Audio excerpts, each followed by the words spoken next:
Bear with me because I'm not good at this kind of thing.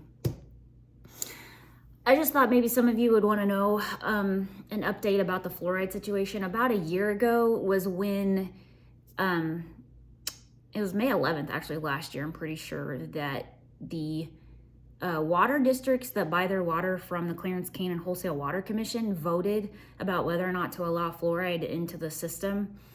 And there was fluoride in the system previously, I think, to 2011. It was taken out because of controversy. And then, anyway, there was some concern about fluoride not being in the water system. So that was brought up. And anyway, so they allowed it to be voted on. I caught wind that they were going to do this, and a few other people who I knew were against fluoride, and so we decided we were going to fight it because I had researched fluoride enough in the past that I was against the use of fluoride, period, let alone in our water system. We haven't used fluoride in our household for 7-8 years now. So anyway, I wanted to go to bat for people who had the same view on fluoride, and I know a lot of people don't have time to look into that kind of thing, and so the idea that fluoride is a bad thing was kind of foreign to them, and this whole thing was extremely controversial, which I don't want to argue or fight with anybody. I just want people to be able to make their own decisions on these kind of things. But it recently came up again. I went to the dentist, and my hygienist was actually asking me about it, and then I had some friends ask me about it. And so I thought, well, I'll look and see where that court case stands right now at the moment. So I had looked into it in January, and in January they had put out an article basically stating that, okay, so the court case was waiting on a report to come out from the National Toxicology Program. And from what I understand, this report was like court ordered. Like, let's get this report done by the National Toxicology Program, or the NTP, which is like a department in the federal government. And let's see what they have to say about it. And it was supposed to come out in 2020, the summer of 2020. And here we are, almost the summer of 2023, and it's just now being released. In January, they had put out an article stating that basically Rachel Levin, which is Biden's appointed head of, Secretary of Health or whatever, had actually blocked it from coming out. This is what that article had to say. It said, newly released emails reveal that leadership within the U.S. Centers of Disease Control and Prevention and the NIH acted to prevent the release of long-delayed review of fluoride's toxicity by the NTP.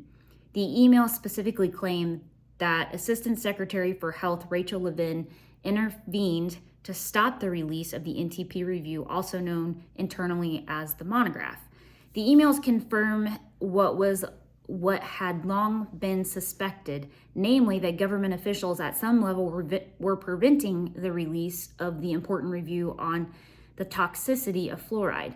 The CDC interference comes on top of an already unusual process employed by the NTP to evaluate the data on the safety of water fluoridation. The report, which has now been reviewed 4 times, is now going to be reviewed a 5th time by the NTP. Fluoride Action Network attorney Michael Conant stated during the October 22 hearing there will be at least 5 separate peer review processes extending over 4 years. This is, to put it mildly, exceptionally unusual. Like, I kind of feel like after they were ordered to release the thing because they were trying to keep it from people, trying to keep it from the public is what it was. And basically they were ordered by the court to make it public. And I could see why they would try to hide it. It's pretty damning to fluoride. And this is a government, part of the federal government that was doing this report. So anyway, there was a new article on March 21st released about the toxicology report, and I thought that I would read you some of that. I'm not going to read all of it, but I'll put a link to it if you guys want to read all of it. But this is what the report, some of what the report had to say. It says, after a 6-year-long systemic review of fluoride's impact on the developing brain, a court order has led the National Toxicology Program, or the NTP, making public their finalized report that was blocked by U.S. Department of Health and Human Services leadership and concealed from the public for the last 10 months. The NTP reported 52 of 55 studies found decreases in child IQ associated with increase in fluoride, a remarkable 95% consistency, the NTP report says. Our meta-analysis confirms results of previous meta-analysis and extends them by including newer, more precise studies with individual level exposure measures. The data support a consistent inverse association between fluoride exposure and children's IQ. A meta-analysis is when information from all the relevant studies are combined to get a fuller and unbiased overall picture rather than just looking at individual studies in isolation. The 5 independent peer reviewers of the NTP report all voted to accept the review's main conclusion and lauded the report. Their comments include, what you have done is state-of-the-art. The analysis itself is excellent. You thoroughly addressed comments. Well done. Findings were interpreted objectively. It says the newly released documents include comments from the NTP's own experts confirming that the report's conclusion that fluoride can lower IQ does apply to communities with water fluoridation programs. NTP report says the evidence is not just in those who drink water with higher fluoride concentrations exceeding the WHO recommended maximum level of 1.5 milligrams per liter. Furthermore, the WHO guideline was set in 1984 to protect against more severe forms of dental fluorosis, and neurotoxicity was never considered. Few neurotoxicity studies even existed in 1984.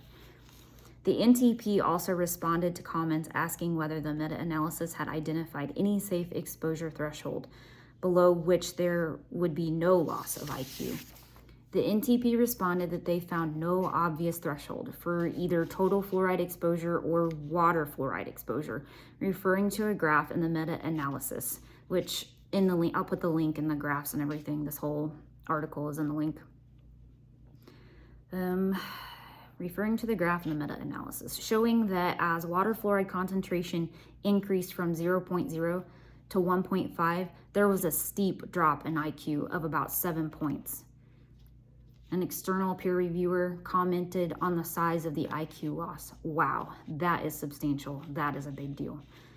The NTP experts further stated that the science showing neurotoxic harm, and this is a quote, is a large, consistent, and growing database. Overall, the report provides strong evidence that fluoride is associated with a substantial loss of IQ at levels of exposure common in people's drinking water, or in people drinking fluoridated water. So after this report came out, basically the judge has granted them to go ahead and proceed with court using all of the new evidence.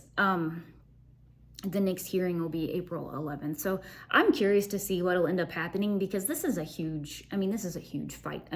We've been putting fluoride in our water systems forever, like since, I don't even know, the 1950s, probably late 40s, early 50s. And for them to have to come out and say, okay, sorry, this isn't safe. We decided this isn't safe. It's going to be hard for them to do. So I don't know. We'll see what happens. I'm curious. I'll try to stay up to date on it, but I thought maybe you guys would want to know, those who are curious about the fluoride or who had asked me about it in the past. So I definitely encourage you to do your own research and just to look into it and like realize that fluoride is an accumulation, something that accumulates in your body. And it's not only in fluoridated water, which in those, let's see, the clearance can of wholesale water is 23 systems, 14 counties, and 74,000 people. So our area that doesn't have the fluoride in their water, which I think is a good thing. But anyway, it's in all of your dental products, most all of your dental products. And then also, at school, they ask parents permission to give the kids fluoride treatments. Anyway, so just think about it, look into it. I'll try to keep you updated. This is what I have for now, and I guess that's it.